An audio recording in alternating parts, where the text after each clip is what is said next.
علی امین گنڈا پور کی قیادت میں پی ٹی آئی کا لانگ مارچ لاہور کی جانب روانہ ہو گیا۔ آپ کو اہم خبر سے آگاہ کرتے چلیں، علی امین گنڈا پور کی قیادت میں پی ٹی آئی کا لانگ مارچ لاہور کی جانب روانہ ہو گیا۔ عمران خان کی بازیابی کے لیے آج باقاعدہ طور پر تحریک کا آغاز کر دیا گیا، جس تحریک کا ذکر عمران خان نے کیا تھا کہ 5 اگست کو تحریک اپنے عروج پر ہونی چاہیے، تو پی ٹی آئی قیادت کی جانب سے آج سے ہی اس تحریک کا باقاعدہ طور پر آغاز کر دیا گیا ہے۔ مبینہ طور پر بتایا جا رہا ہے کہ بانی P T I Imran Khan کے صاحبزادے قاسم اور سلمان بھی اسی تحریک میں شامل ہو کر اپنے والد کی بازیابی کے لیے آواز بلند کریں گے۔ لانگ مارچ میں پی ٹی آئی کی خیبر پختونخوا اور پنجاب کی قیادت شامل ہے۔ لانگ مارچ کی قیادت علی امین گنڈا پور کر رہے ہیں۔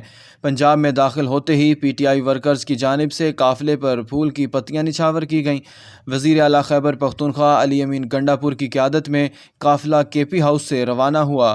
پی ٹی آئی قیادت کی جانب سے بتایا جا رہا ہے کہ قافلے میں 500 سے زائد گاڑیاں شامل ہیں۔ Long march G T road سے ہوتا ہوا لاہور پہنچے گا۔ لاہور پہنچ کر پارلیمنٹیرینز کے ساتھ مشاورتی اجلاس ہوگا اور پھر اس کے بعد علی امین گنڈا پور باقاعدہ طور پر اگلے لاہ عمل کا آغاز کریں گے۔ آپ کو کیا لگتا ہے، کیا یہ لانگ مارچ کامیاب ہوگا؟ کیا علی امین گنڈا پور لاہور پہنچ پائیں گے؟ اپنی قیمتی رائے سے آگاہ ضرور کیجیے۔ علی امین گنڈا پور نے باقاعدہ طور پر عمران خان کی بازیابی کے لیے لانگ مارچ کے ذریعے تحریک کا آغاز کر دیا ہے۔ لانگ مارچ علی امین گنڈا پور کی قیادت میں لاہور کی جانب روانہ ہو گیا۔ عمران خان کی بازیابی کے لیے آج تحریک کا باقاعدہ آغاز کیا گیا ہے، جس تحریک کا ذکر عمران خان نے کیا تھا کہ 5 اگست کو تحریک اپنے عروج پر ہونی چاہیے، تو پی ٹی آئی قیادت کی جانب سے آج اس تحریک کا باقاعدہ طور پر آغاز کر دیا گیا ہے۔